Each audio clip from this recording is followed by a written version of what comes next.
Welcome back to the part B of the intangibles. In this slide, what we try to understand is research and development R&D expense. So far we have discussed that all the internally generated expenses cannot be recognized because internally generated expenses you can value at whatever you like, which is not allowed by accounting standard number 38. So what R&D do? R&D is basically internally generated accounting standard.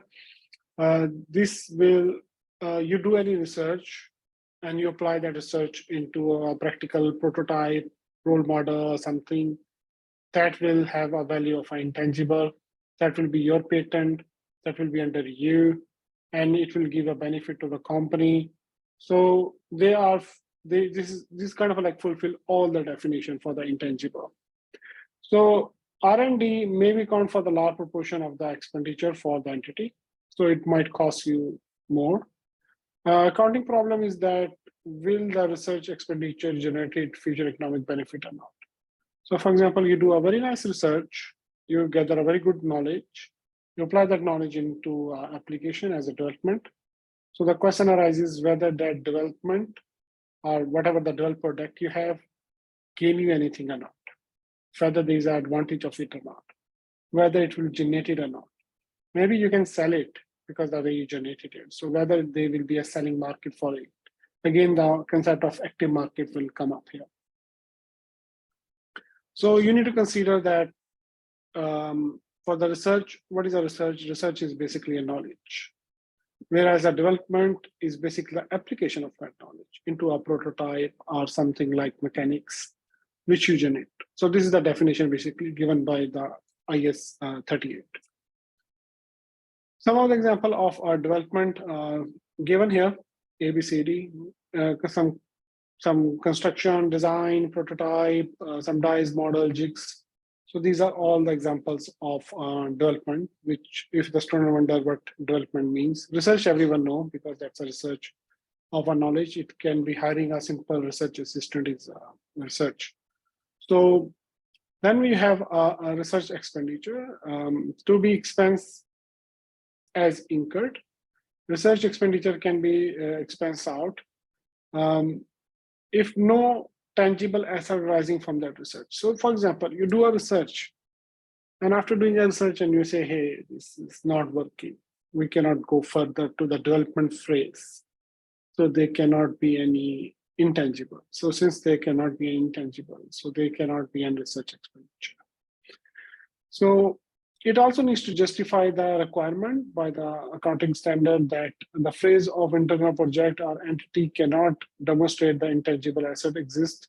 So same thing which they repeat in the first paragraph, there is a requirement outcome of this research expenditure should be an intangible asset.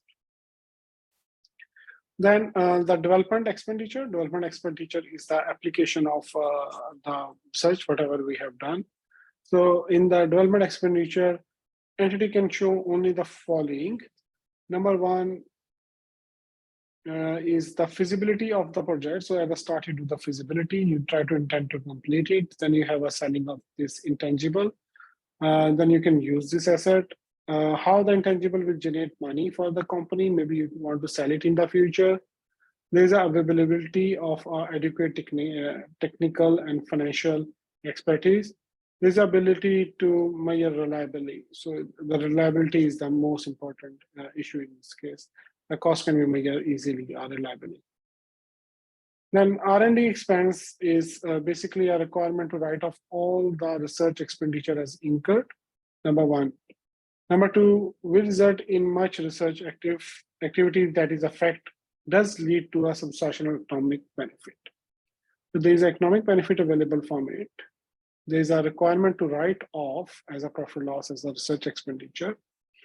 There will be a major implication from that R&D. And this is kind of like less conservative as compared to US position where all the research and development expenditure must be expensed out. What that means, so in US, they allow you to charge every R&D expense as a profit loss. Whereas here, the R&D expenses, especially the research expenses, become a part of the asset. So there is an example on it, example number 8.5, where you can have a read on it. It's a very nice example. Next is about the amortization of R&D expenses. So whether or not amortization is low. So this is a question, can we charge amortization on deferred development costs?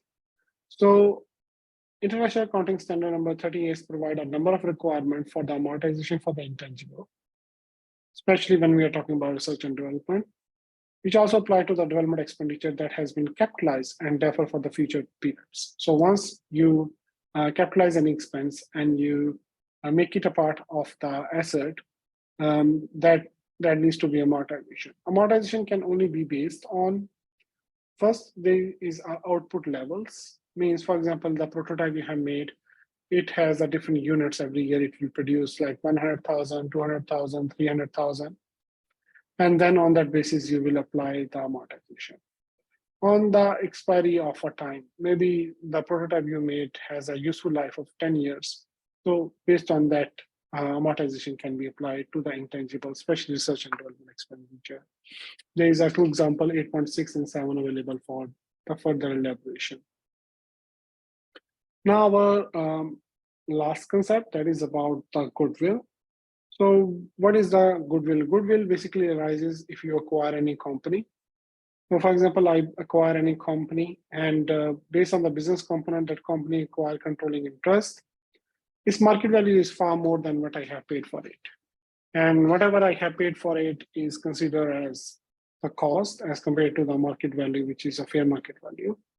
And if that is more than what I have paid, that difference is considered as a goodwill. I have paid extra for the goodwill. So here, there is an example in the upcoming slide. So what is a goodwill? What is the definition of goodwill? How we identify the goodwill? Can goodwill be the same definition as tangible assets like property, plant, equipment? Yes.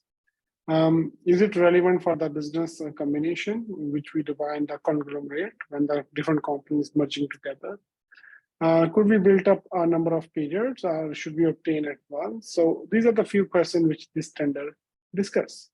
So I prefer to do one example, a little bit discussion on the goodwill, then we do go for an example. If the goodwill is internally generated, we shall not recognize it as asset. So that is quite same which we have discussed earlier. All the intangible which are internally generated else than the research and development expenditure. And in development is not in research, basically, like research expenditure is the expense out. Development is the one which we capitalize. So that expenditure will not be a part of intangible. If you purchase a company, so all the goodwill is generating basically from the employees' efforts, from the supplier effort, from management efficiency. So in case you purchase it, yes, then you can recognize that as an intangible asset by the purchasing company. And just remember, it is by the purchasing company, it's not by the selling company. Because selling company is the company who internally generate that. So for them, there is no goodwill as an asset. But for the buying company, yes, there is a goodwill of asset. There are different brands, like for example, Nando's. So if Nando's wants to sell their brand, it will not be on the cost, like not the cost of just furniture or infrastructure. Or, no. It will be more than that because they are charging for their logo, for their patent, for their copyright, for their goodwill. So that is the main purpose for this chapter, to understand goodwill really matter, but it only recognizes an asset when you purchase it, not the internally generated. Okay, there's a company who buy another company. They pay them some cash. They give them some land on the fair market value. Actually, we normally take a fair market value rather than the carrying amount of that land. They give them some shares. The fair market value of share is 60,000, 150,000, and 50,000. So total they have paid for 260,000 US dollar. The company which they buy, this is their balance sheet. So they have some liabilities and they have some assets. And we need to understand that what actually they buy for and how much they pay for. So the formula which is given is that whatever you pay the cost for, less what is there in the carrying value. So carrying value will be, or the net asset will be, assets minus liabilities or contingent liabilities. So asset minus contingent liability is the market worth, is the book value worth as compared to what you pay for. So of course you pay extra as compared to what is there in the books. So if we go further and try to explain this or elaborate this example, you have paid $260 US as compared to their assets, which is 170 and 30,000. Let me go back. So 170 was the fair market value for the property for plant and equipment, and 30,000 is the motor vehicle fair market value. So total it is 200,000 minus the contingent liability, which is 80,000. So total it will be 80,000 less 200,000, that is 120,000. So that 120,000, you have paid for that. Instead of paying for 130,000, you have paid for 260,000. Why you are paying extra? Because that brand or that entity has a goodwill. You are paying the extra amount for the goodwill. So in this case, you have paid 140,000 as a goodwill, which is this example is very nice. It kind of clear up all the concepts about the goodwill. And it shows that you're paying more than its book value, even more than double of its book value, because you believe that this entity has a very nice goodwill. So that's how you calculate the goodwill of a company whenever you purchase it. There are a few examples which is available in the book. I will come back to you in the class. Second thing is about this. There's a lot of criticism that has been done on this accounting standard. So that criticism has been discussed later on the slides. You can open up the chapter of the book and you can read what criticism has come to this chapter. So going further is about the journal entry for this one. So you have paid fair market value of property, plant and equipment. You have paid 30,000 for the motor vehicle. These are the other assets and other liabilities which you take, like bank loan, creditor. You pay some cash. You pay them in a land. You get a gain on that asset disposal. You get some shares. And in between there is 140,000 as our goodwill. So this will be the journal entry for the goodwill, which we write in our books. So this can only be done by the acquirer, the person who acquired the asset. Now question arises. We just talked about the amortization of intangible. Now the next thing is about the impairment of goodwill. Is it allowed by the accounting standard that we can impair the goodwill? So this is a discussion about the impairment of the goodwill. Requirement to amortize goodwill was removed back in 2005, almost 20 years back. Not 20 years, 18 years back. And replaced with a new requirement. The requirement is given. They say you are not allowed to amortize the assets, but you need to check your goodwill every year, whether your goodwill is being impaired or not. So testing of impairment is allowed, but amortization is not allowed. So that is a very crucial point for the accounting standard. They don't believe that the goodwill reduced every year with a system, but you can do some tests and check the fair market value of your asset. If your carrying value is being shown more than the fair market value, so it means that there is amortization. Sorry, there is impairment, and that impairment needs to be recorded. So you can do some impairment test, but no amortization is being allowed.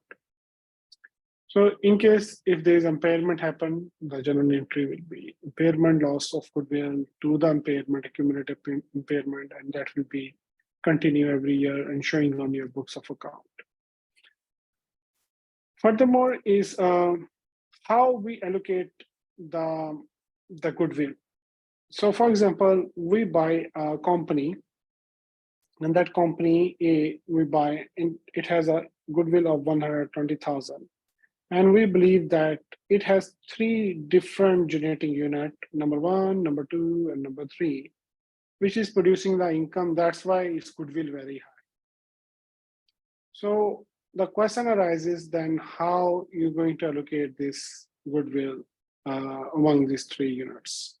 So that is called cash generating unit. So if there is cash generating unit, you can allow the cash generating units to split this goodwill between these three units. And in case of there is any impairment on this goodwill, same way we will reduce the value of these 3 units from each based on their weightage. So we will apply goodwill, and we will allocate the goodwill, and we will do the impairment also in case of these 3 units. So for unit 1, 2, 3, we will apply the goodwill. In future, if there is a huge impairment come up, then we will reduce each unit accordingly as per the allocation. The allocation basis can be different, but here we can allocate the carrying value on the asset based on the units of the goods. If we reduce any impairment, will reduce the amount of the goodwill from the each unit.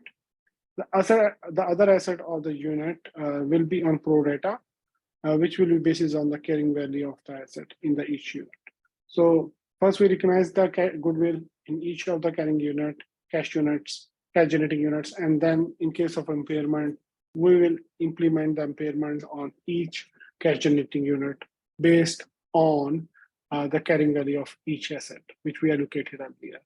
So there are very good example in the book. Do read the book. There is a lot of criticism on this accounting standard. Many researchers still think this standard is not fair in determining many of the aspects, especially the goodwill. So that's pretty much it on my side. I hope you enjoyed the lecture. I will see you in the class. Take care. Bye-bye.